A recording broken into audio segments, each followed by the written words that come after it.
Namaste.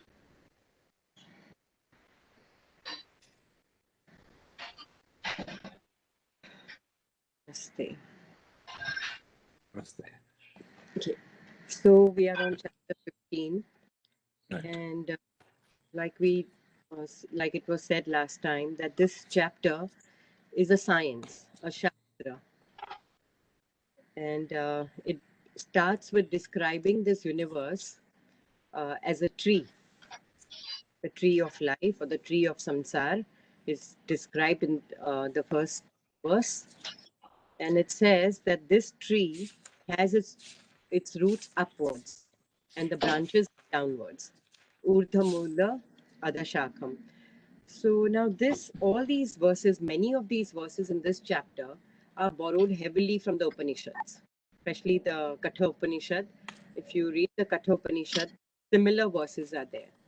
In the Katha Upanishad, we have this verse, Urdhamula Avakashakha, Esho Ashvatha Sanatana. Here it says Avyayam. So the same thing is repeated. What it means is that this universe basically originates from a higher realm, from God. And it says that the Vedas are the leaves. Now, what do the leaves do? The main function of the leaves is to produce food. The main function of the leaves is exchange of gases. The leaves take the carbon dioxide from the atmosphere and give out oxygen. So basically, the knowledge of the Vedas is what is actually sustaining this universe. And he says the one who knows the science behind this is a true knower of the Vedas. Now, then in the next verse, he describes the tree a little further. And he says that uh, the branches of the tree go upward, and this tree is basically nourished by the gunas. We already did the three gunas in the previous chapter, Sattva, Rajas, Tamas. They all have different qualities, and they nourish this tree. Sattva will give clarity and illumination. Rajas is full of activity, desire, and tamas is carelessness, laziness, heedlessness. So he says that these branches are nourished by the three gunas. And then he says, because the tree is so nourished by the gunas, it grows even sturdier and stronger. The roots go deeper. The roots, but the roots of this tree grow downward also, and they fix themselves more into the ground. And so this tree becomes very, very strong. And this tree is kind of binding. It's like the banyan tree, which is so dense. When you're under that tree, you can't see anything. Even the sun is not able to penetrate through the tree. So it says that this tree binds you. And then he says that you're not able to see the form of this tree because it's so enormous and it's ever growing, it's ever changing. And then he's asking us to cut this tree with the strong axe of detachment. So we were here in the last class. Now, he's not telling us to leave the tree. Basically, what we are supposed to do is to remain detached. Now, Vinoba puts his example of the lotus flower. He says the lotus is a symbol of Indian culture, and the lotus is ever detached. It grows in the marshy land, but it is not affected. It is not dirtied it is not soiled by the mud. So he says that can we live in this world um, in a detached way? So that is the question, and we finished till here. So any questions or any thoughts till here, or shall we move on today?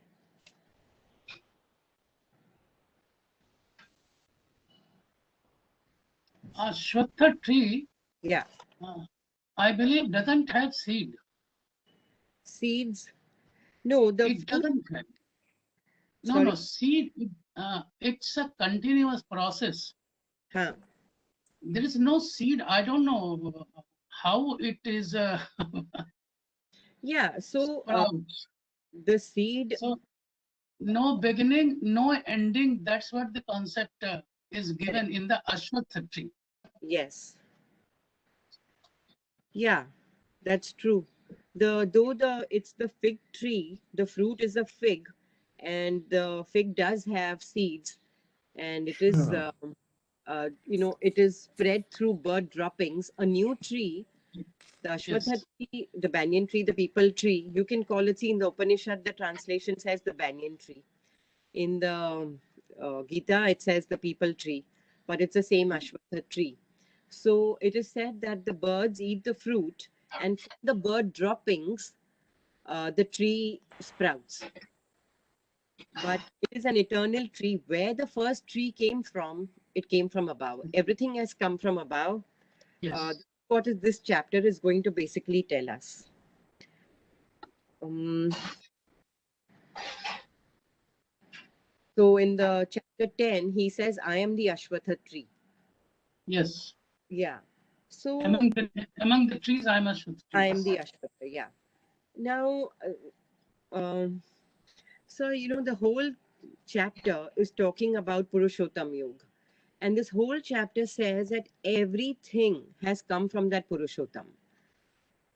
Ashwatha tree, okay, has come. This universe is compared to the Ashwatha tree. We are not taking the Ashwatha tree literally. But this everything, right from the speck of dust to anything, has come from this Purushottam, which we will read in this chapter. Yes. Yeah. So, any other thoughts, questions?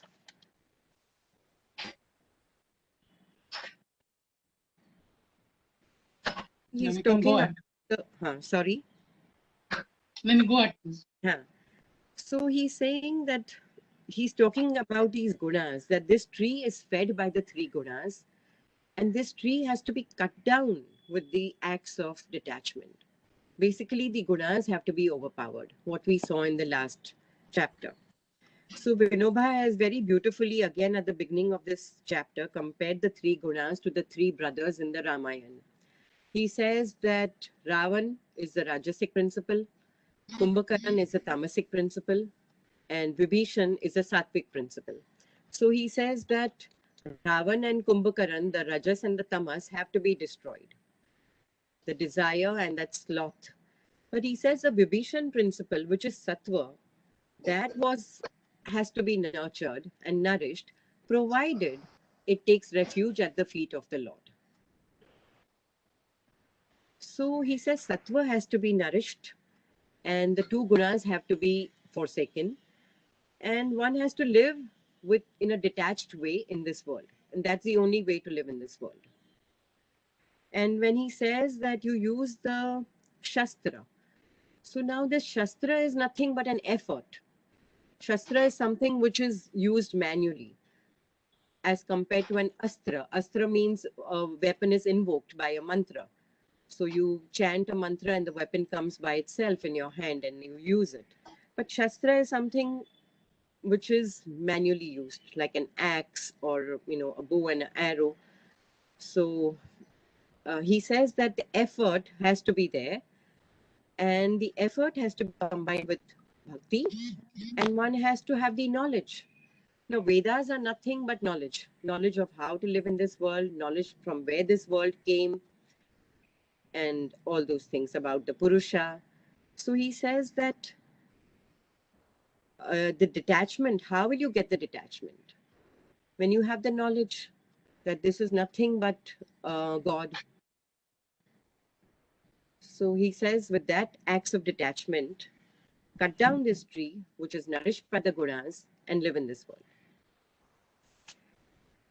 So shall we go to the fourth one? Any questions? So shall we read verse 4? Yeah. ततः पदं तत् परिमार्गितव्यं यस्मिन् गता न निवर्तन्ति भूयः तमेव चाद्यं पुरुषं प्रपद्ये यतः प्रवृत्तिः प्रसृता पुराणी. So it says that then what should you do after you cut this tree with the axe of detachment? Thereafter, a man should diligently seek for that supreme state having attained which they return no more to this world, and having fully resolved that, he stands dedicated to that primeval being from whom the flow of this beginningless creation has well and meditate on him.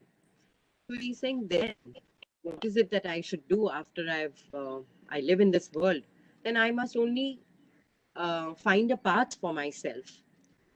I find a path and I move on that path. And I go on that path saying that Tameva Chadyam Purusham Prapadye, that I take refuge in you, the Adi Purush. The Adyam Purush, I take refuge in you. And from you, all this pravriti, this activity, this manifestation of this world has come. So I keep that realization all the time that it is only from you that all this has emerged, and I walk on that path which takes me to you, or which keeps me on that path. So I go on repeating that. Tameva chadyam purusham prapadye yataf pravriti prasruta purani.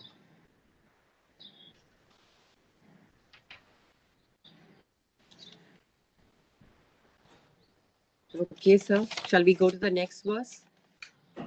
निर्माण मोह जित्तंग दोषा अध्यात्म नित्या विनिवृत्त कामा द्वंद्वैर विमुक्ता सुख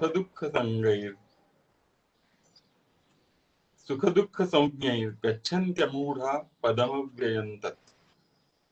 He says that they who are freed from pride and delusion, who have conquered the evil of attachment, they are constantly abiding in God, whose cravings have altogether ceased, who are completely immune to the pair of opposites, going by the names of pleasure and pain. They are undiluted and they attain the supreme immortal state. So basically, they have understood that the structure of this world, they've understood that this world comes from the highest Purusha, and the gunas are there, and they go on making our they bind us more and more to this world, and under the influence of the gunas we are doing the karmas, and the karmas are binding us. And he says the one who has understood all this, naturally he's free from pride and delusion. There is no pride that I am doing anything, there is no delusion, and there is no attachment. He says adhyatma nitya, he's constantly in the thought of God, and all his calm, his cravings have ceased. He's immune to the opposites, the dvanda, which are known as pleasure and pain. And he, that undiluted man, attains the supreme state.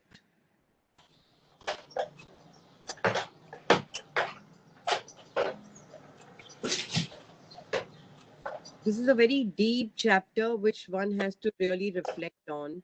Yeah. But again, here the translator has translated Adhyatma as God. Yeah, correct. That is So not exactly the meaning of Adhyatma. Adhyatma, So being in your inner self,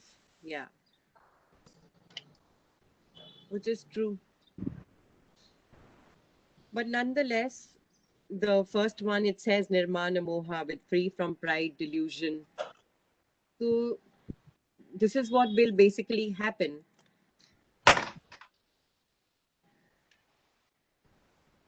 Don't know what else to say. Basically, this has to be totally absorbed. Are there any questions on this? So we'll go on to the next verse. Tad bhasayate suryo na shashanko na pavakaha yad gatva na nivartante taddham paramam mama. Neither the sun nor the moon nor fire can illumine that supreme effulgent state, attaining which they never return to this world. That is my supreme abode. Now, the same verse is again there in the Kathopanishad. It says, Na tatra suryo bhati na chandra na tarakam. So here also he says the same thing, that the sun does not illumine that, nor the moon. It is they, the sun, the moon, the fire, are all lighted by the fire of him. The sun does not illumine him. He illumines the sun. So he says that state is higher than the sun, the moon, fire, they are all objects of the universe. But he's higher than all of this. He says in the Upanishad it says, when the Brahman shines, everything shines. Everything is lit by his light. And in the presence of Brahman, all this shines. So he's describing that state basically. And that state is basically to be experienced. Vinoba says that Vyas has taken mercy on us and has put into words these thoughts of the Upanishads or these thoughts of the Vedas. But these states are not describable.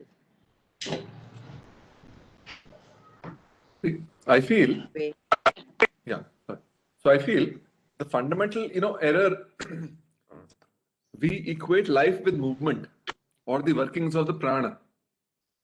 Okay, yeah. Right. And why we are so enamored, every time we come to stillness, whether it's on the outside or whether it's on the inside, it makes us, tremendously uncomfortable, because stillness we somehow associate with death and the movement we associate with life. Right. I mean, at least I can say this in my experience, I feel that is so. Whereas, so all movement comes from prana, and prana itself is not independent. It comes from the Purusha itself. Correct.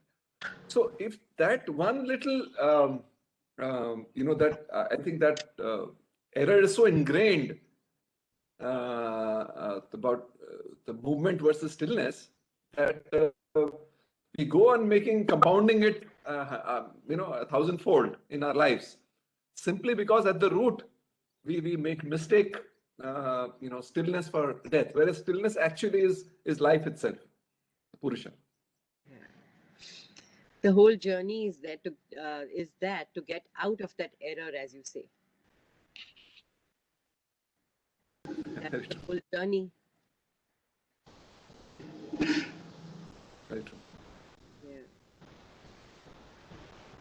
Okay. So since this chapter is a science, it has nothing, you can't do anything. You have to read the shlokas and experience it.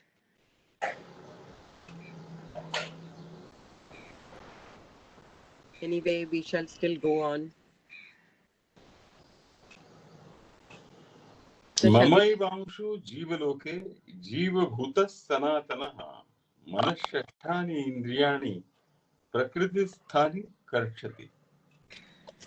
He says that the eternal Jivatma in this body is a fragment of my own self, and it is that alone which draws around itself the mind, the five senses which abide in Prakriti.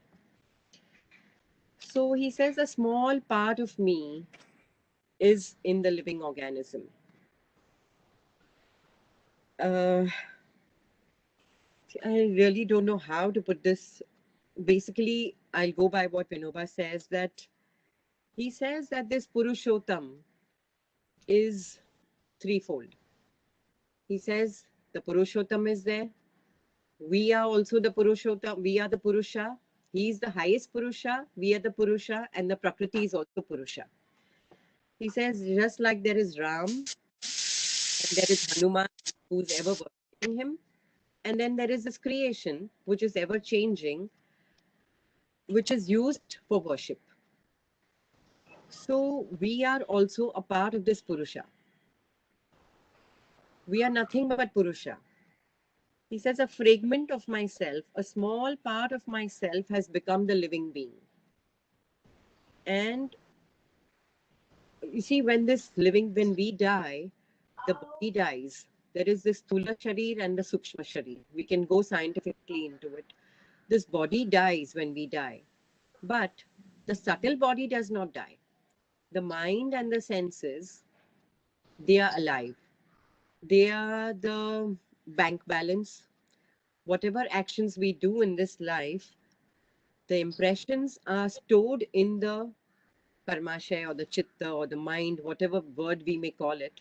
But all those things, all the impressions are always there. The subtle body does not die. The subtle body is eternal. We'll read the next verse and then both this will become clearer. Shariram yadavapnoti. शरीरं यदवाप्नोति यच्चाप्युत्क्रामतीश्वरः गृहीत्वैतानि संयाति वायुर्गन्धाच्चिवा निवाशयात्. Yeah. So in the first one, he says the eternal Jivatma in this body is a fragment of myself. That means we are a fragment of him. And it is that alone which draws around itself the mind and the five senses which abide in Prakriti. Here he says, even as a wind wafts senses from their seat, so too the Jivatma, who is the lord of the body, taking the mind and the senses from the body which it leaves behind, forthwith migrates to the body which it acquires. So this body is left behind and the subtle body goes away into another body. And it begins its life from there. So all this happens through the power of the Purushottam. We are the eternal Purusha. We are also the eternal Purusha. He is the Lord and the Master, the highest Purusha. From him we come and we go through our journey, and into him we merge. So this is our journey, and he takes away the mind and the senses from our body when we leave this body. And then this mind and senses goes into another, it takes up another body. So this whole process, till we don't move into him, continues. So we come from him and into him we go. This would be the meaning of this sentence. So now Vinoba says that I am the eternal servant, he is the master. And my every birth is dedicated to him. Just like he's eternal, I am also eternal. I never die.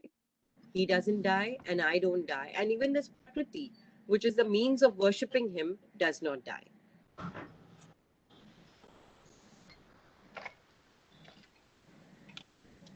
So is that clear?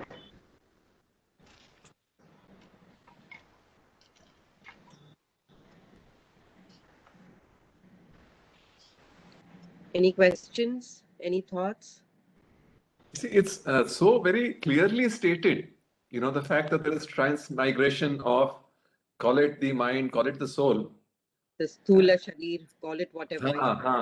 And Sukshma Sharir, can keep moving from one body to another. Yeah. I'm amazed more at myself and the rest of the world that why do we still harbor a doubt in our mind? Maybe that doubt a little less, but I won't say it's true. Till this time one experiences this, and as you rightly said, this chapter is all about experience. But it is there is no, in a way, there's no room for doubt. I mean, there is no, the clarity, the emphasis and the clarity is so much there, that it is a fact of the matter that, and the moment there is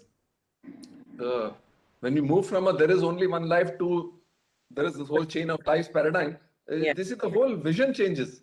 Correct. Yeah, absolutely. Absolutely. So this life becomes one in part of a chain, and then you live it according to therefore how to fulfill that whole chain, rather than, as you had said, you live only YOLA. You live only YOLO. YOLO. You only live once. Yeah, but that is not the Indian thought process. That you only live far once. from it. The Far from it. process is that we continue. We are eternal. Until we don't merge into him, we will carry on this process. Correct. And we will.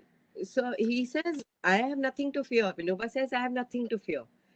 Birth after birth, I will be born and I will just be worshipping you. What do I have to fear? You will be the master and I will be your eternal servant. So, yeah, till we don't merge into him, this process will continue. And he will take away this mind and senses. So we can't escape anything. This mind is ours for eternity. These senses are ours. And if we don't purify them, if we don't purify the mind, it's going to be with us. We have no choice but to follow.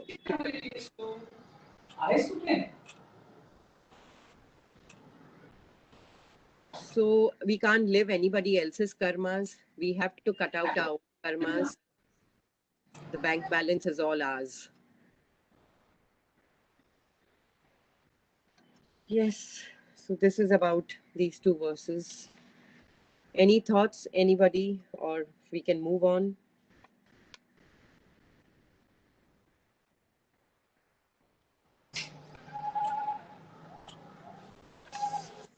श्रोत्रं चक्षुस्पर्शनं च रसनं घ्राणमेव च अधिष्ठाय मनश्चायं विषयान् उपसेवते. It is while dwelling in the senses of hearing, sight, touch, taste, as well as in the mind, that this Jivatma enjoys the objects of the senses. See, Prakriti is basically Jada. Prakriti has to be brought into life by the Purusha. The Purusha is the one who's experiencing all this. It's like the toy would move with a battery, or a fan would move with it. The instruments are all there to be brought into life by the consciousness principle. So he says that this creation will begin only when Prakriti will associate with Purusha. So he's the one who's enjoying everything. Now, all this knowledge we have to gain slowly, slowly, going on this path of self-development. We slowly go on gaining knowledge. And finally, that knowledge is complete in us. Then there is nothing to be done.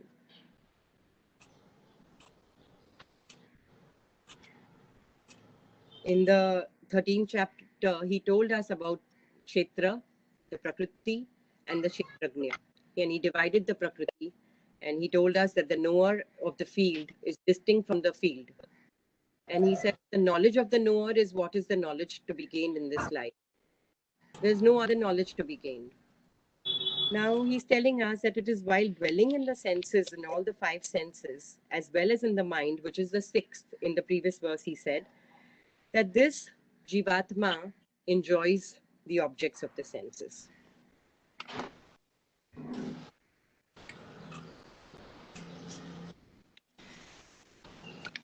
Actually, Yeah. Ashaji, Yeah. I mean, if you go by the Sanskrit, it is the manas which is actually upaseving the vishayas. Manaschayam vishayan upasevate. Yeah, but saying that I'm. But the translation says is the jivatma which enjoys the objects of senses. Yeah, but he's dwelling. That's a slight confusion there. Correct, but he makes the mind and the senses come alive. So he's there. He by his energy, the mind will experience the sense objects. See, by themselves, the senses, like we have the organ of hearing, seeing, touching. We have these five senses, but by themselves they can't do anything. The power to see, where does the power come from? Like a dead body will have all these senses and the mind, but can the dead body see anything? If you go into verse 7, verse 7, Yeah, manas is also part of prakriti. Manas shasthani indriyani prakriti sthani karshati. correct. So it is the jivansha. That Yeah, is the fragment of the jiva. My vanshu, my fragment, yeah, becomes a jivatma.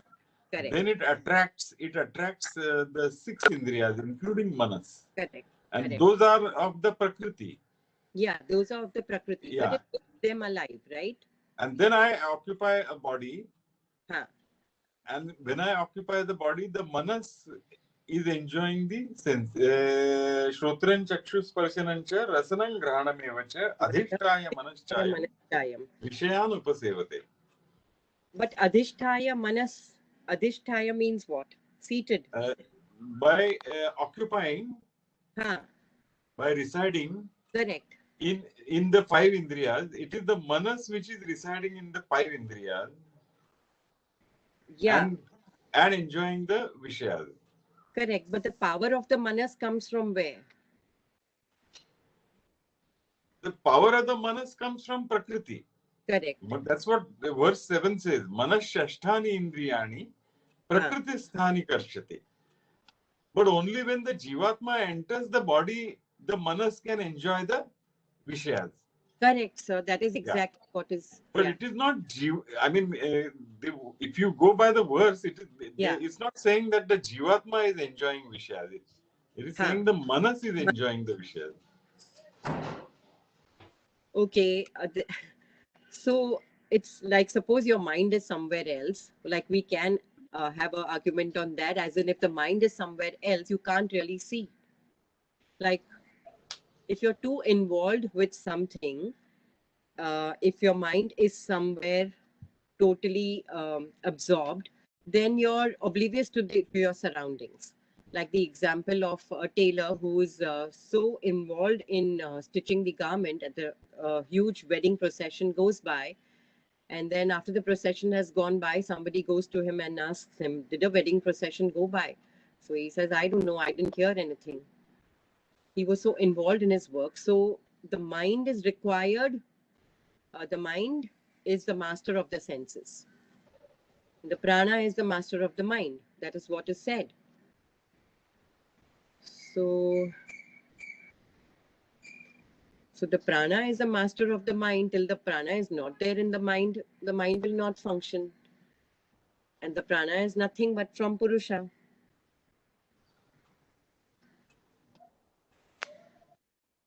I don't know if does that make sense?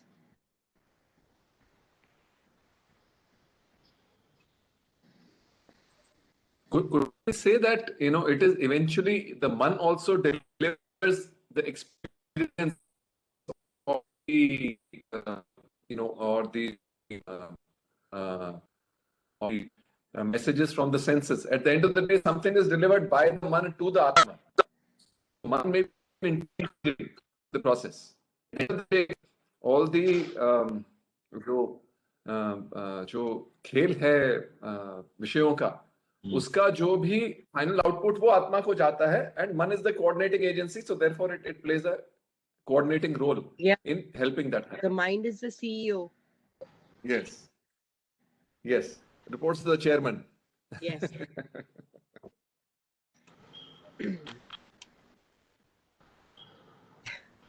Okay. Shall we go on to the next verse? Yeah. Utkramantam sthitham vapi bhunjanam va gunanvitam vimudha nanu pashyanti jnana chakshushaha. So he says that the ignorant know not that the soul departing from or dwelling in the body or enjoying the objects of the senses, that is, even when it is connected with the three gunas, only those endowed with the eyes of wisdom are able to realize it. So the ignorant people don't know this process. They don't know that the soul departing from the body, living in the body, they don't know about all this. They are totally under the influence of the senses, and they live and function according to that. And they don't know the presence of this soul, which is the actual doer of everything, or the actual experiencer of everything. The one who have understood this, they are able to realize it. So this whole thing he has explained now, this Prakriti, the gunas, the division of the Prakriti. And he says that when you get this knowledge, then you understand that it is he who is doing everything. He leaves it, he takes the mind. The mind is full of the sanskars, the vasanas, and it takes up another body. And then this process goes on. And it is only because of his power that everything is moving.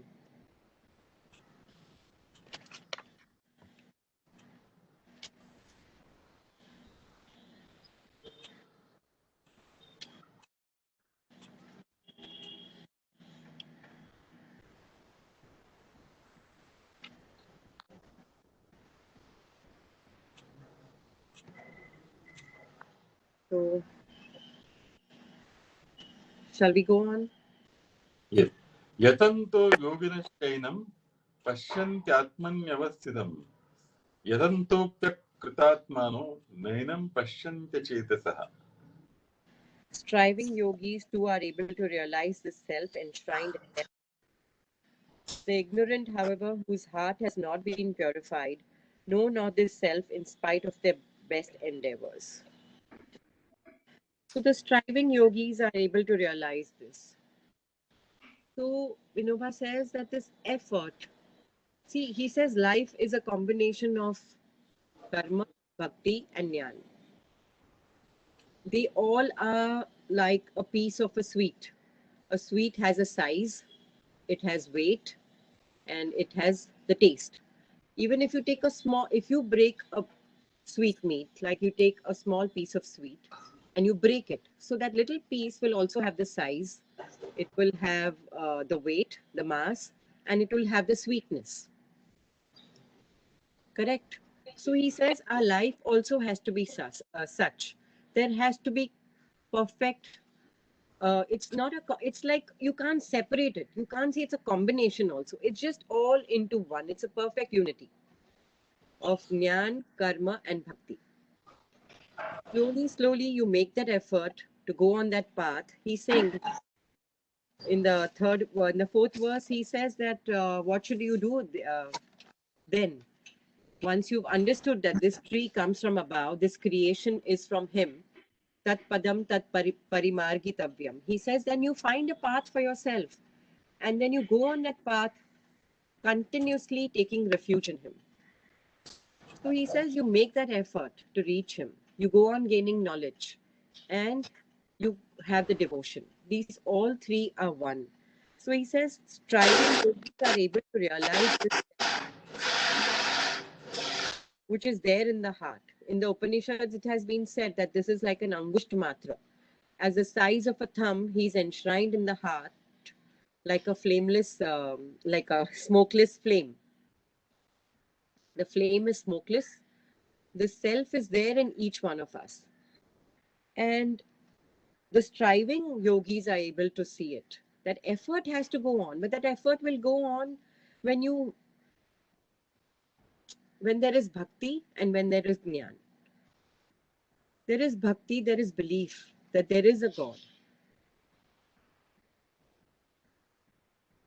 And then I go on strengthening it.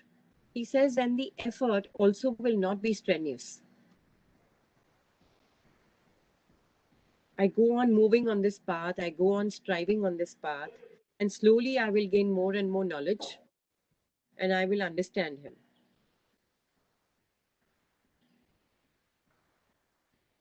So, I feel the effort has to be at that very moment, the same time, simultaneously informed by Jnana, which is awareness, and Bhakti, which is Samarpan.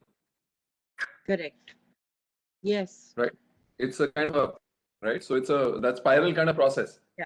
The more Yes. the effort is included with these things, the effort becomes better, and therefore greater amount of awareness and Samarpan results, and it feels. Correct. Correct.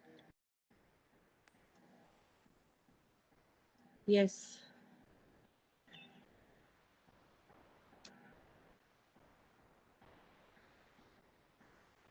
Yeah. यदा आदित्य गतं तेजो जगत् भासयते खिलम् यच्चन्द्रमसि यच्चाग्नौ तत्तेजो विद्धि मामकम्.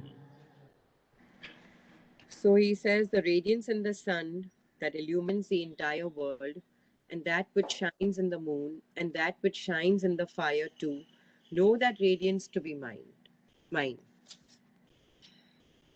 So he is the light in the sun, he is the light in the moon, he is the light in the fire. He has taken the different forms. The Purushottam, he is in the creation, he is in us, and it is him. Everything is him.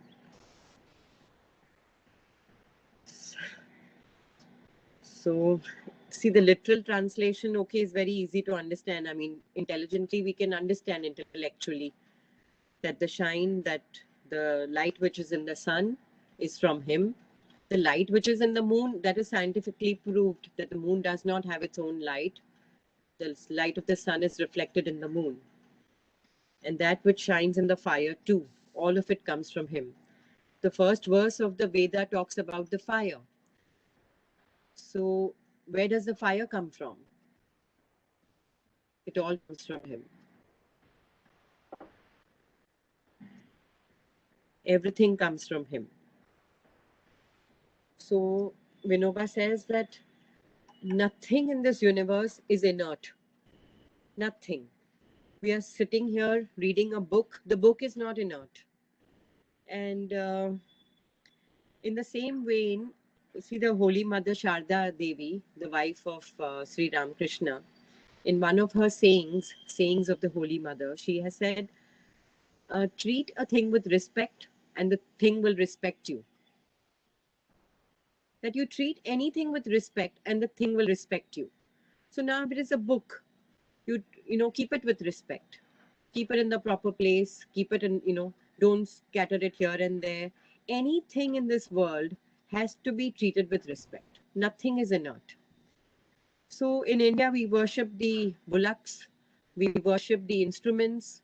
The farmer has a day when all the agricultural instruments, implements are worshipped. During Diwali, we worship the books. So we have all these things because nothing is inert. Everything comes from Prakriti. Prakriti comes from Purusha. The trees, the wood, anything. A basic pencil we have, the pen we have is useful for us. But we can carelessly keep it aside. I lost my thing. I forgot about it. This is nothing but tamas. So it is a kind of a repetition that go above the gunas, conquer the gunas, conquer all the three gunas, become the gunatita. And he's described the gunas and slowly, slowly conquer all of them. So he says, everything is mine. Just understand that.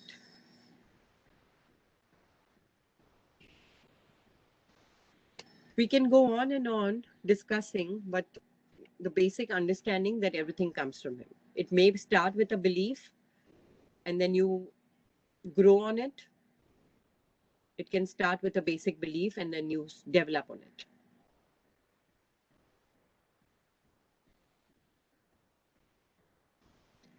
So when we look at the sun every day, which should be a part of the routine to sit in the sun as a part of a yoga routine, as a part of the healthy routine, it should be our, a 5-minute routine or a 10-minute routine. And then when we are there, we understand that where does the sun get the light from?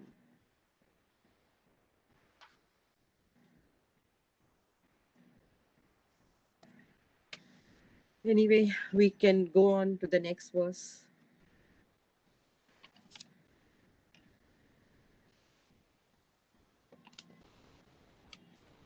यामाविश्य च भूतानि धारयाम्यहम् ओजसा पुष्णामि चौषधी सर्वा सोमो भूत्वा रसात्मकः.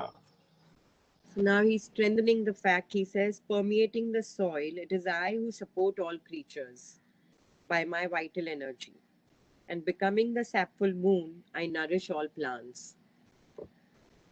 So the food which we eat comes from the soil, and who nourishes the soil, who gives energy to the soil to grow the plants is him. He permeates the soil and he supports all the creatures by that energy which we get, and he becomes the moon and nourishes all plants. So now all this has been scientifically proved. This is all science. So when the moonlight waxes, when the moon is in waxing period, it stimulates leaf growth. This has been proved by science. And when the moon is in the waning period, it stimulates root growth. And it says that the moon is the embodiment of all fluids. And we know that because of the gravitational pull of the moon, there are waves, there are tides. So he says, in the same way, I work on the plants and I help the sap, the juice of the plant, the sap, which is the blood in the plant, to move vigorously. So it is the moon, the effect of the moon on the plants, which nourishes them, which brings in the taste in the plants. In the next verse, of course, he's going to tell us about the 4 tastes. But here he says, I am the sapidity. I am the ras. I am the sapidity in all the plants. I am the taste experience. And it is the moon. I become the moon. I permeate the soil. I give all this. I give the taste to the plants. It's all because of me. So, okay. Any thoughts on this? Shall we go to the next one? अहं वैश्वानरो भूत्वा प्राणिनां देहमाश्रितः प्राणापानसमायुक्तः पचाम्यन्नं चतुर्विधम्. So he says, earlier he said, I am the light in the sun, I am the light in the moon, and I am the light in the fire. And now he says that I become the gastric fire also in all the living beings. I reside in their bodies. I am the gastric fire. I am the energy, and I associate with the pran and the apan, and I digest the foods. So the Upanishads also tell us that they call this pran the aditi. The aditi becomes the cosmic energy. The aditi becomes the digestive energy. The aditi becomes everything. Now this pran and apan, which he's talking about, the upward and the downward flow of energy. So he becomes the pran, digests the food, and he eliminates the food. And he absorbs the nutrients from the food. He has already given the nutrients to the food, and he's the one who's absorbing the nutrients from the food with his own energy. He is the fire which is digesting the food. And he's talking about the 4 kinds of food. The foods which have to be masticated, the foods which have to be swallowed, the foods which have to be sucked, and the foods which have to be licked. The bhoja, the peya, the choshya, and the leya.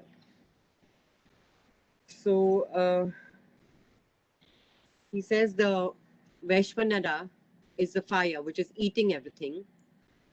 And what does the Vaishnavara eat? The fire eats the moon, the plants, the nourishment, and he maintains this body.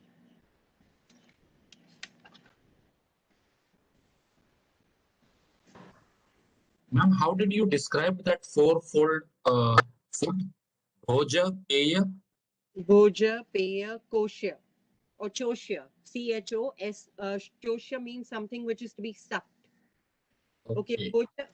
We'll go through it again. Bhoja is something which is to be masticated, chewed, like chapati, anything hard which is to be masticated, which has to be chewed a lot. Bhoja. Then peya is all kind of liquids, liquid and semi-liquids, which is to be swallowed, like milk, juice, water. Then choshya. Choshya, and some books call it koshya, but it's choshya, something which chusna hai, something which has to be sucked. Like sugarcane has to be sucked, a sweet is sucked. So jo hum suck karte hain, that is choshya. And leha is to be licked. Now honey can't be swallowed, you have to lick it. So leha, that is honey. So all these 4 types of food which are there in this universe, all of them are digested and tasted by him and eliminated. The energy from the food is taken, and then the waste product is eliminated through the apan, through the downward going energy, flow of energy. Thank you. Sabir bhai, since you have been reciting this shloka over a period of time, would you want to say, and since you're on loud, can you say something about this shloka? What is your experience? I am understanding how important it is to be very close to godliness when we are experiencing day-to-day life. In every aspect of our life, we should say that everything is because of him only, and we are enjoying it because of him only. Even the food that we eat, and even the moon, the sun that we enjoy, it is all because of him. So it is like continuous remaining in remembrance of the Almighty. Correct. Yeah. That's how we go ahead. Right. Thank you. Yeah. So this is it. The upward going breath and the downward going breath, which assimilates everything, which digests everything, which excretes everything. Everything is him. All the power is from him. Slowly, slowly, we have to go on reflecting over these things, go deeper into it. There is a lot of knowledge out there. We just have to go on gaining it, but not be stuck up with the knowledge and be stuck up with that sattva principle that I know. See, when we gain a lot of knowledge, the I know principle also increases. But he says, but remember that. Conquer that sattva also. Remember that I am the basis of all this knowledge. From me, everything comes. Go on repeating that. When you eat your food, also remember me. Yeah, I'm connecting this to Hatha Yoga also. When we are told that our prana and apana is to be raised up, Yeah, that means experiencing the matter, the worldly aspects of our life. correct. We should be always going beyond them and reach from where all this thing is happening. Right. So that message, the prana apana, to be connected here with this gastric fire that is making us to go through this. Very true. You see, the same thing has been said in chapter 13. See, if we have to really study the Gita, naturally we have to go verse by verse, one like verse very, very deeply. But we have a limited time. But basic, we have to understand when he talks about Kshetra and the Kshetragnya in the chapter 13, what is he basically trying to tell us? He's trying to tell us go on discriminating between the self and the non-self. Go on discriminating between the matter and the soul, the Atma and the Sharir. And he says that, Vinoba says that when you eat a fruit, what do? Do you eat the peel also? No. What is the peel? The peel is just the outside matter. The peel is protecting the soul. But what do you take from what nourishes you? Like suppose you take anything, you take an orange. So are you going to eat the peel? No, you're just going to throw the peel. So this body is just there, just as a covering. What is it that you have to do with the body? You have to take in the fruit. As in, you have to nourish yourself through the Vedas, through the knowledge in the Vedas. And you have to grow. And he says the same way in the karma, in any karma, when you eat food, what is the essence? That you thank God that you have the food, that the food is nourishing you. You think of the God principle. When you're doing a karma, the essence of the karma is basically purification of mind. Of any karma. When you're eating the food, that, Dr. Saab had once said that there are so many routine activities. Invest in the routine. He said food can be a great area. We eat 4 times a day. Invest in that routine of eating food. 4 times a day, sit down quietly, keep your mind calm, eat the correct type of food, pray, and all those things which are there. Enrich that routine. So from every act, we try and purify our mind because that is the ultimate essence. So in chapter 13, he says, go on distinguishing and go to the ultimate essence of a thing. Here also he's saying, go to the ultimate essence. The essence of the Vedas is nothing but Purushottam. In the first verse itself, he says the leaves are the Vedas. The leaves produce food. The Vedas are the one which are giving us knowledge. Take in that knowledge. And what is that knowledge? That I am the essence of everything. So, yeah. So I found this very nice when Dr. Saab had told us, invest in the routine. And he used the word invest. 4 times a day, I can invest in that routine and make my mind pure. It's so beautiful. Anyway, so this is a good verse. Yeah, of course, there are people who chant the 15th chapter every day. And it has a lot of merit in it. For me, it seems to be like a summary of what we have done until now. Exactly. That's what Vinoba also says. This is the and the end of this verse he's saying, idam, what does he say at the this verse which he's saying? Iti guhya tamam shastram idam muktam maya naga etat budva buddhi mansyat kruta krutyascha bharata. We are going to come to this verse. He says that when I have told you this guhya tamam shastram, which he says in chapter 9 also. In chapter 9 he begins and he tells him, Arjun, I'm going to repeat the guhya tamam, the Raj guhya. And then at the end of chapter 9, he says, take refuge in me. That is the Shastra, the secret.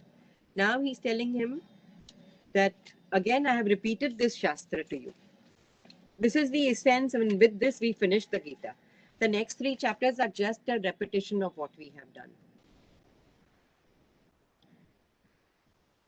This is the practical science, which is a science which you have to learn in the classroom, and then you have to go out and practice it.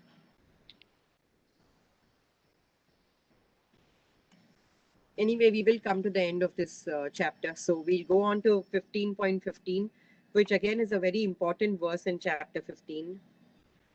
Sarvasya chaham hridhi sanivishto. Sir, will you read?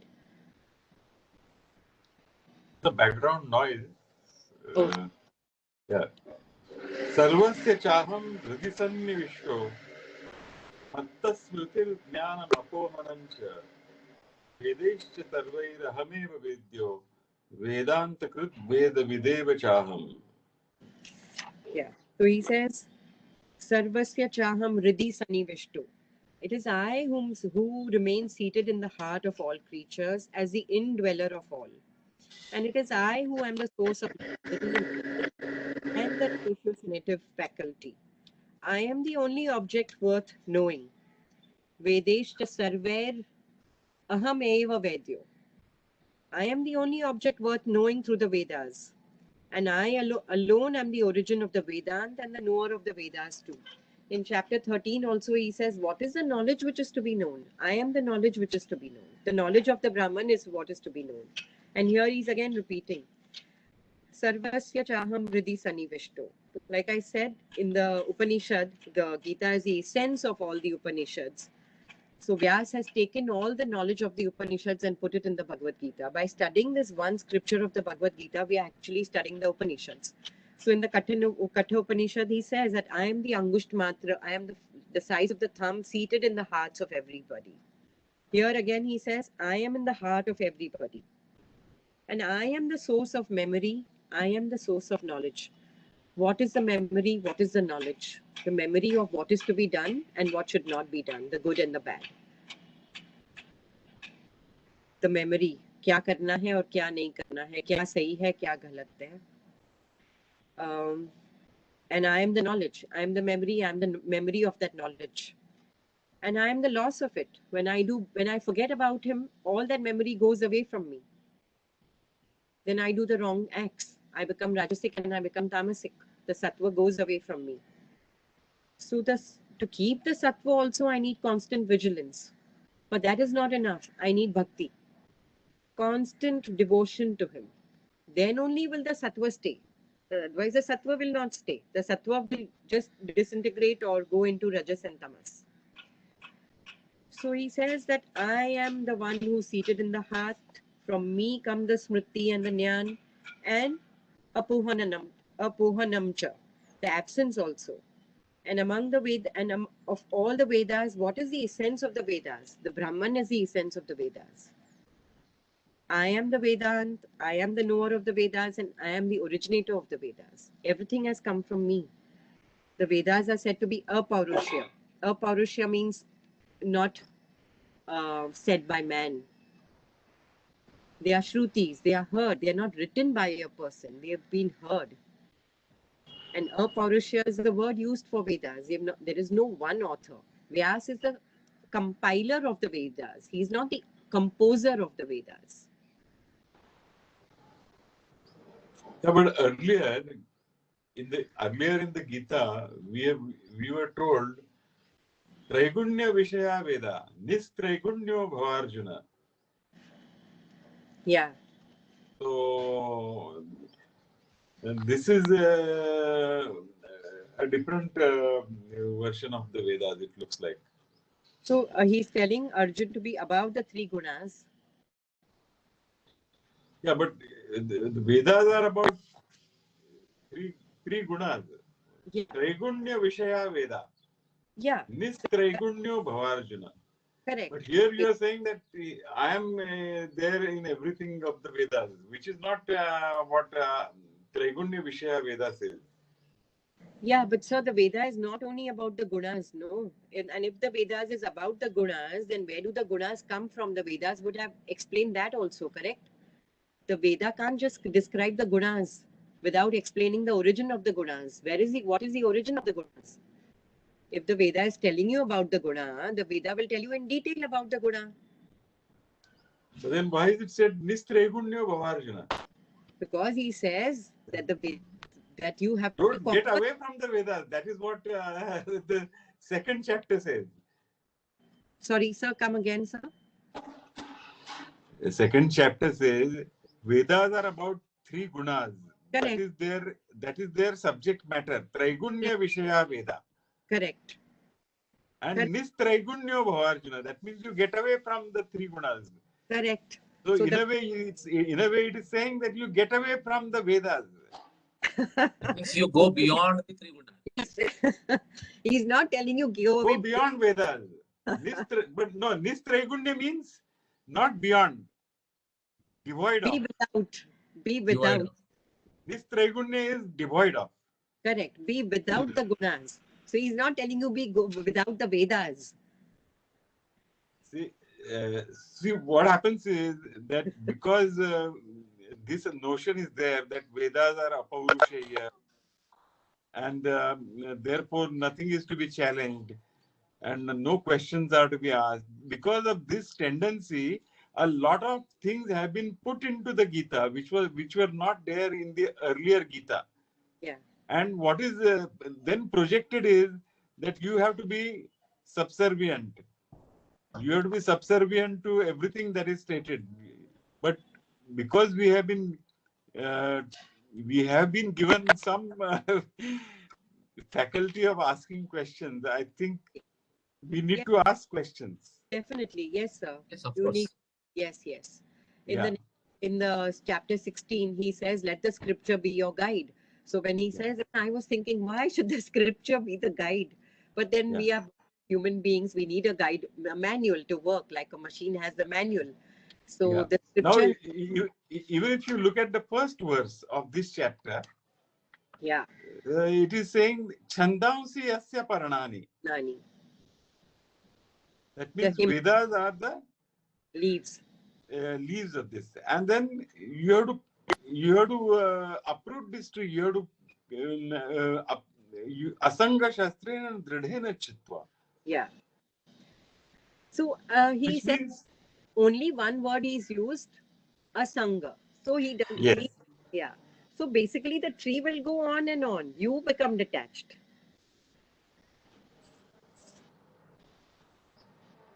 Like the lotus, you Yeah. become detached. Yes, these things are going to come in the mind. Then in chapter 15, he's going to tell you about the faith, the three types of faith. And he tells you that you have to have complete sattvic faith, complete faith. No questions asked. So we will come to that as well. So let us now go to verse 16. Dvavimo purusho loke. Purushau loke ksharashchakshara evacha ksharas sarvani bhutani utastokshara uchyate. Yeah. So he says there are two types of purushas in this world, the imperishable and the perishable too. These are the two kinds of purushas. Of these, the bodies of all beings are spoken as perishable, while the Jivatma or the embodied soul is called imperishable.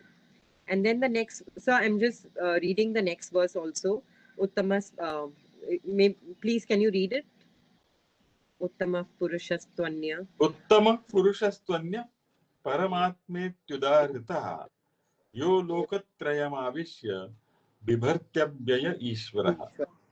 So these two verses, he says there are two types, and then in the third verse he says Yet the Supreme Person is other than these, who, having encompassed all the three worlds, upholds and maintains all, and has been spoken of as the imperishable Lord and the Supreme Spirit. So technically, he's talking about three things: imperishable, perishable, and the Purushottam, the Supreme, other than these. So, but now we are at 11 to 10, 12. We have 3 minutes. I'll try. Dvavimau Purusho Loke, Ksharaschakshara Evacha, Sarvani Bhutani, Kutasto Akshara Uchyate. So now the body is perishable, and then the soul is imperishable. We spoke about the Sthula Sharir and the Sukshma Sharir. The Sthula Sharir will be burnt or cremated or, put into the ground and it will perish. But the Sukshma Sharir will live on. And then he says, the third one, I am the one who's above all this. So like I already explained, the Purusha is three: the highest Purusha, then the Jivatma, and then this Prakriti, the universe, which is the creation, the body, and all the other things, the Panchamahabhut and the body which is made up, and everything, the plants, the trees, the universe, all the beings, everything which we see, which is perishable in the sense it is ever changing. It's not perishable as in it is perishable, it is just changing the form.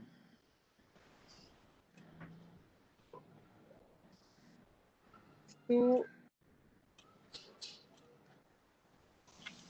everything is him, but one aspect of him is changing and one aspect of him is steady.